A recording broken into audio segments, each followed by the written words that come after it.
డిబేట్లోకి వెళ్దాం. డిబేట్లో పార్టిసిపేట్ చేస్తున్నారు ప్రముఖ రాజకీయ సామాజిక విశ్లేషకులు మురళీ మనోహర్ గారు. నమస్కారం అండి మురళీ మనోహర్ గారు. నమస్తే అండి. నమస్తే. సో మురళీ మనోహర్ గారు, పోప్ లియో చేసినటువంటి వ్యాఖ్యలు మీరు కూడా విన్నారు. పోప్ లియో ఇంత బోల్డ్ గా Palestinian state is the only solution అని చెప్పడం వెనుక అసలు ఏంటి అంత ఎగ్జాక్ట్ గా ట్రిగ్గర్ చేసినటువంటి అంశం ఏంటి అంటారు? అసలు వాటికన్ యొక్క స్టాండ్ మొదటి నుంచి కూడా దీనికి భిన్నంగా ఏం లేదండి. ఈ స్టేట్మెంట్ కొద్దిగా స్ట్రైకింగ్ గా మనకు అనిపిస్తుంది, కానీ తొందరగా ఇది కాంప్రమైజ్ కావాలి.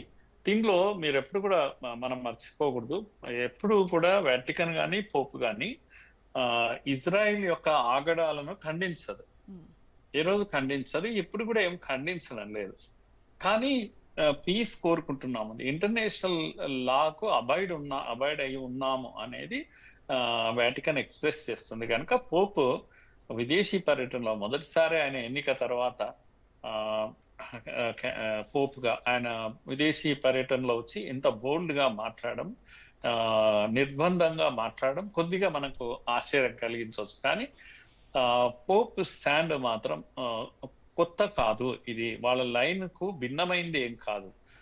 ఇజ్రాయెల్ రేపు సమస్య ఏదన్నా వస్తే ఇజ్రాయెల్ తోనే ఉంటారు, యూదులకు స్నేహంతోనే ఉంటారు. ఆయన మాటలో అది కూడా అన్నారు, మేము పాలస్తీనాకు మద్దతు ఇస్తున్నాము అంటే మేము యూదులకు శత్రువులం కాలేము, యూదులకు ఎప్పుడు మేము స్నేహంతోనే ఉంటాము, యూదులు మాకు కావాల్సిన వాళ్ళే, అలా అని చెప్పేసి ఇద్దరు కావాల్సిన వాళ్ళే, శాంతి నెలకొనాలి ఈ భూమి పైన అనేటువంటి కట్టుబాటు వారు ప్రకటించారు, చాలా గట్టిగా ప్రకటించారు. కానీ ఏది ఏమైనా పోప్ లాంటి ఒక పెద్ద మనిషి, అంటే ప్రపంచమే గుర్తించేటువంటి ఒక పెద్ద మనిషి వచ్చేసి ఇంత ఓపెన్ గా ఇంత డైరెక్ట్ గా పాలస్తీనా 2 state is the only solution, అంటే ఇజ్రాయిల్ అండ్ పాలస్తీనా 2 జాతులు 2 దేశాలుగా ఏర్పడడం, 2 రాజ్యాలు ఏర్పాటు కావడం అనేది ఏకైక పరిష్కారం, దీనికి మించినటువంటి పరిష్కారం లేదు అని చాలా గట్టిగా చెప్పారు.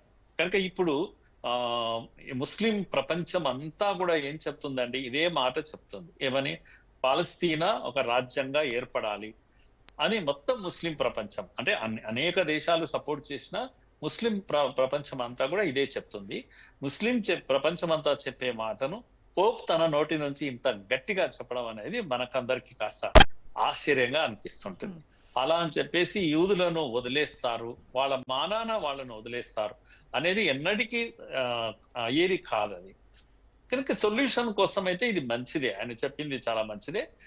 పాలస్తీనా ఒక రాజ్యం ఏర్పడడం అనేది మంచిదే. సస్సేమిరా ఇంత చెప్పాక కూడా పోపు స్వయంగా తన ప్రకటన ఇంత గట్టిగా లెబనాన్ వెళ్తూ ఆయన చేసిన ఈ ప్రకటన ప్రపంచ